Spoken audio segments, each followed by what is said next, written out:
भक्तजनों, माताओं, बहनों, सादर जय श्री कृष्ण। हमारे YouTube चैनल में आप सभी का बहुत बहुत स्वागत है।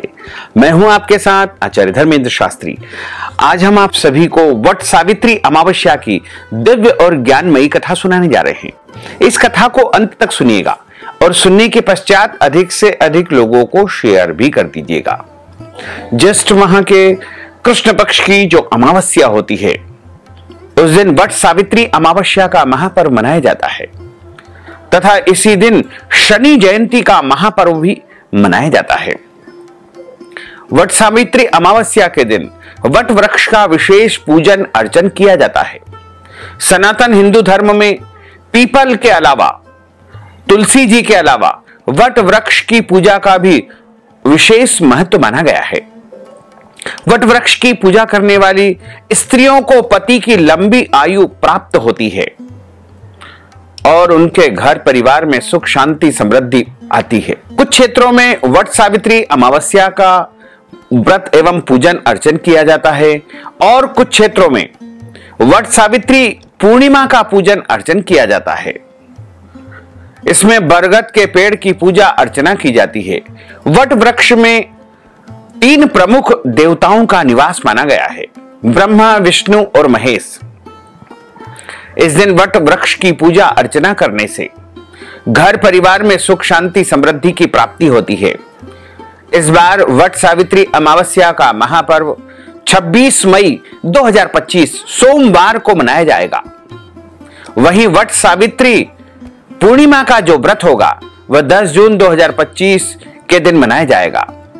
इस व्रत को करने से अखंड सौभाग्य और संतान सुख की प्राप्ति होती है। वट सावित्री अमावस्या जो कि 26 मई 2025 सोमवार को है और सोमवार के दिन अमावस्या होने से सोमवती अमावस्या का भी महासंयोग माना जाएगा। 26 मई 2025 को दोपहर 11 बजे से अमावस्या आरंभ हो जाएगी। इसलिए मध्याह्न व्यापिनी, अपराह्न व्यापिनी जो अमावस्या है वो 26 मई 2025 सोमवार के दिन ही रहेगी और 27 मई 2025 को उदया तिथि के अनुसार अमावस्या तिथि है। इसलिए इस दिन शनि जयंती का महापर्व मनाया जाएगा। अमावस्या तिथि का जो समापन है वो 27 मई 2025 को सुबह 8:31 पर हो जाएगा। इस प्रकार वट सावित्री जो अमावस्या रहेगी, सोमवती अमावस्या रहेगी, वो 26 मई 2025 सोमवार के दिन ही रहेगी और स्नान दान की जो अमावस्या है वो उदया तिथि के अनुसार 27 मई 2025 मंगलवार को रहेगी। इसी दिन शनि जयंती का यानी भगवान शनिदेव का प्रागट्योत्सव, जन्मोत्सव मनाया जाएगा, क्योंकि अखंड ब्रह्मांड के सर्वोच्च न्यायाधीश भगवान शनिदेव का जन्म ज्येष्ठ माह के कृष्ण पक्ष की अमावस्या तिथि को प्रातःकालीन वेला में हुआ था। इसलिए उदया तिथि के अनुसार जिस दिन अमावस्या रहती है उसी दिन शनि जयंती या शनि अमावस्या का महापर्व मनाया जाता है। क्योंकि वट सावित्री अमावस्या का जो महापर्व है वो अपराह्नकालीन और मध्याह्नकालीन विशेष रूप से माना गया है। इसलिए वट सावित्री जो अमावस्या का महापर्व रहेगा वो 26 मई 2025 सोमवार को रहेगा और शनि जयंती का महापर्व और स्नान दान की जो अमावस्या है वो 27 मई 2025 मंगलवार को रहेगी। वहीं वट सावित्री पूर्णिमा जो कि 10 जून 2025 को रहेगी। पूर्णिमा तिथि का प्रारंभ 10 जून 2025 को सुबह 11:35 से हो जाएगा, जो कि 11 जून 2025 को दोपहर 1:13 पर पूर्णिमा तिथि समाप्त हो जाएगी। चंद्रोदय व्यापिनी जो पूर्णिमा रहेगी, व्रत की जो पूर्णिमा रहेगी, वो 10 जून 2025 को रहेगी। हमारे धर्म ग्रंथों और पुराणों में बताया है कि वट सावित्री अमावस्या या पूर्णिमा का व्रत रखने से या व्रत के नियमों का पालन करने से विवाहित महिलाओं को अखंड सौभाग्य की प्राप्ति होती है, जीवन में सुख शांति समृद्धि आती है।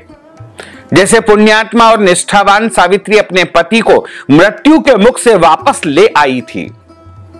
वट वृक्ष दीर्घायु होता है और यही कारण है कि विवाहित महिलाएं इस पेड़ की पूजा अर्चना करती है। विवाहित महिलाएं वट सावित्री व्रत 3 दिनों तक करती है, जिसकी शुरुआत ज्येष्ठ माह के कृष्ण पक्ष की अमावस्या या पूर्णिमा से 2 दिन पहले शुरू हो जाती है और लगातार पूर्णिमा या अमावस्या के दिन इसका समापन होता है। वट वृक्ष के नीचे सावित्री, सत्यवान और यमराज की मूर्ति स्थापित करें। आप चाहें तो इनकी पूजा मानसिक रूप से भी कर सकते हैं।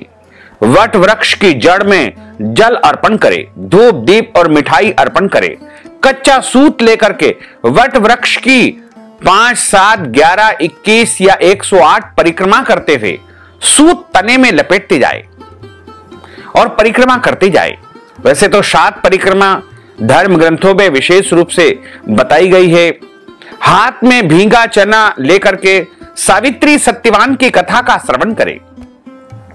फिर भीगा चना कुछ धन और वस्त्र सहित अपनी सास को देकर के उनका आशीर्वाद प्राप्त करें। वट वृक्ष की कोपल खा करके उपवास का पारणा किया जाता है। वट वृक्ष बरगद एक देव वृक्ष माना गया है, जिसमें ब्रह्मा, विष्णु, महेश और सावित्री वट वृक्ष में निवास करती है। प्रलय के अंत में भगवान श्री कृष्ण भी इसी वृक्ष के पत्ते पर प्रकट हुए थे। तुलसीदास ने वट वृक्ष को तीर्थराज का छत्र कहा है।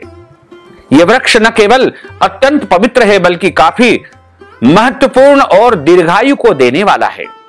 लंबी आयु, शक्ति, धार्मिक महत्व को ध्यान में रख करके वट वृक्ष की पूजा अर्चना की जाती है। पर्यावरण को ध्यान में रखते हुए इस वृक्ष को विशेष महत्व दिया गया है। एक बरगद का पौधा लगाना चाहिए। इससे पारिवारिक और आर्थिक समस्या समाप्त होगी। निर्धन सौभाग्यवती महिलाओं को सुहाग की सामग्री का दान करें।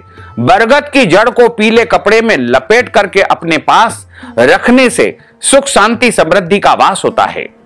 हालांकि वट वृक्ष जो बड़ का पेड़ होता है वो अपने निवास स्थान या घर में नहीं लगाना चाहिए, क्योंकि इसकी जड़ें बहुत लंबी फैलती है, गहरी फैलती है और वो हमारे भवन को नुकसान पैदा करती है।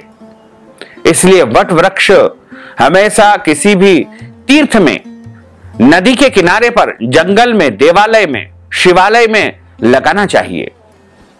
और वट सावित्री अमावस्या या पूर्णिमा के दिन वट वृक्ष का विशेष पूजन अर्चन करना चाहिए। वट वृक्ष को प्रणाम करने से त्रिदेवों का आशीर्वाद मनुष्य को प्राप्त होता है और जीवन के सभी कष्ट और संकट समाप्त हो जाते हैं। सभी को वट सावित्री अमावस्या की दिव्य और ज्ञानमयी कथा सुनाने जा रहे हैं। बोलिए लक्ष्मी नारायण भगवान की जय, श्री वृंदावन बिहारी लाल की जय, गोपाल कृष्ण भगवान की जय। गुरुर्ब्रह्मा गुरुर्विष्णु गुरुर्देवो महेश्वरा, गुरुः साक्षात् परब्रह्म तस्मै श्री गुरुवे नमः। कृष्णाय वासुदेवाय हरये परमात्मने प्रणतः क्लेशनाशाय गोविंदाय नमो नमः। एक समय की बात है, मध्य देश में अश्वपति नाम के धर्मात्मा राजा थे। उनके यहाँ कोई भी संतान नहीं थी। राजा ने संतान हेतु एक यज्ञ करवाया। कुछ समय के बाद उन्हें एक कन्या रत्न की प्राप्ति हुई। उस कन्या का नाम उन्होंने सावित्री रखा। विवाह योग्य होने पर सावित्री के लिए द्युमत सेन के पुत्र सत्यवान को पति रूप में वरण किया गया। सत्यवान वैसे तो राजा का पुत्र था, लेकिन उनका राजपाट सब कुछ छीन गया था और अब वह बहुत ही दरिद्रता का जीवन यापन कर रहा था। उसके माता पिता की भी आंखों की रोशनी चली गई थी।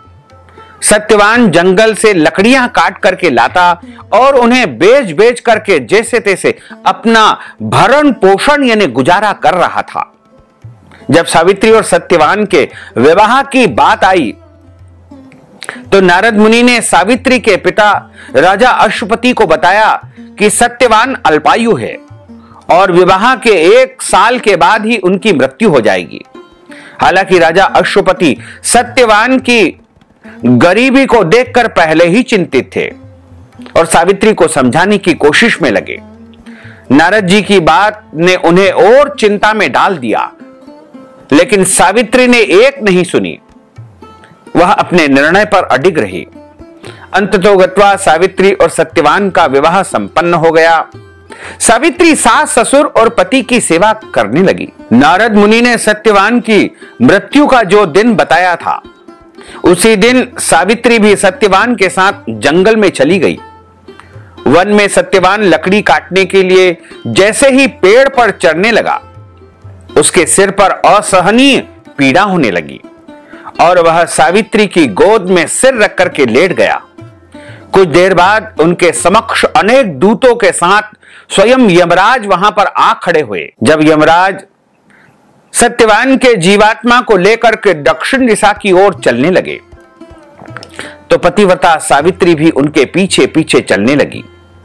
आगे जाकर के यमराज ने सावित्री से कहा कि हे पतिव्रता नारी, जहां तक मनुष्य साथ दे सकता है, तुमने अपने पति का साथ दिया है, अब तुम पुनः अपने घर वापस लौट जाओ। इस पर सावित्री ने कहा कि जहां तक मेरे पति जाएंगे वहां तक मुझे जाना चाहिए, यही सनातन का सत्य है। यमराज सावित्री की वाणी सुनकर के प्रसन्न हुए और उसे वर मांगने को कहा।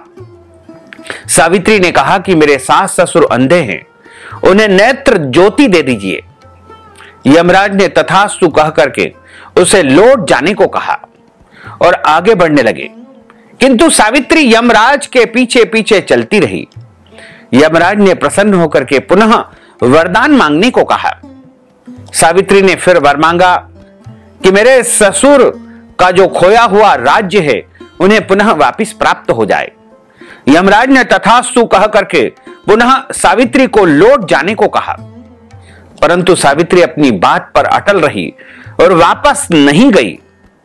सावित्री की पति भक्ति को देख करके यमराज पिघल गए और उन्होंने सावित्री से एक और वरदान मांगने को कहा। तब सावित्री ने कहा कि मैं सत्यवान के 100 पुत्रों की मां बनना चाहती हूं, कृपा करके आप मुझे यह वरदान दे दीजिए। सावित्री की पति भक्ति से प्रसन्न होकर के इस अंतिम वरदान को देते हुए यमराज ने सत्यवान की जीवात्मा को पास से मुक्त कर दिया और अदृश्य हो गए। सावित्री जब उसी वट वृक्ष के पास आई तो उसने पाया कि वट वृक्ष के नीचे पड़े सत्यवान के मृत शरीर में जीव का संचार हो रहा है। वह जीवित हो उठा। कुछ देर में सत्यवान उठ करके बैठ गया। उधर सत्यवान के माता पिता की आंखें भी ठीक हो गई और उनका खोया हुआ राज्य भी पुनः उन्हें वापस प्राप्त हो गया। इस प्रकार सावित्री की पति भक्ति से उसे सब कुछ प्राप्त हो गया है। यदि कोई मनुष्य सच्चे रूप से भक्ति करता है और सच्चे हृदय से वरदान मांगता है, तो निश्चय ही उसके जीवन की सारी इच्छाएं पूर्ण हो जाती है। इस संसार में, इस ब्रह्मांड में कोई भी कार्य कठिन नहीं है। आपका हृदय सच्चा होना चाहिए, आपकी भक्ति सरल होना चाहिए, आपकी भक्ति निश्चल होना चाहिए। यदि आपकी भक्ति में प्रताप है तो निश्चय मानिएगा कि कठिन से कठिन वस्तु भी आपको प्राप्त हो जाएगी, इसमें कोई भी संदेह नहीं है। बोलिए लक्ष्मी नारायण भगवान की जय। अच्युतम केशवम राम नारायणम कृष्ण दामोदरम वासुदेवम हरे श्रीधरम माधवम गोपिका वल्लभम श्री जानकी नायकम श्री रामचंद्रम भजे जानकी मनोहरम सर्वलोक नायकम श्री शंकरादि सेवितम पुण्य नाम कीर्तनम श्री राम राम राम राम राम राम तायकम रामा कृष्ण वासुदेवा भक्ति मुक्तिदायकम रामा कृष्ण वासुदेवा भक्ति मुक्ति दायकम हरे राम राम राम हरे हरे हरे कृष्ण कृष्ण कृष्ण हरे हरे श्री कृष्ण गोविंद हरे मुरारे हे नाथ नारायण वासुदेवा हे नाथ नारायण वासुदेवा हे नाथ नारायण वासुदेवा। बोलिए श्री लक्ष्मी नारायण भगवान की जय। श्री वृंदावन बिहारी लाल की जय। श्री द्वारकाधीश भगवान की की जय, श्री यमराज देव की जय। धर्म की जय हो, अधर्म का नाश हो, प्राणियों में सद्भावना हो, विश्व का कल्याण हो। सनातन धर्म की जय हो, गौ माता की जय हो, नगर बस्ती की जय हो, आज के आनंद की जय हो, कल के आनंद की जय हो, परसों के आनंद की जय हो, बरसों बरसों के आनंद की जय हो। ओम नमः पार्वती पते, हर हर महादेव हर। काल हर, कंटक हर, दुख हर, दारिद्र हर, आनंद ही आनंद की लहर कर।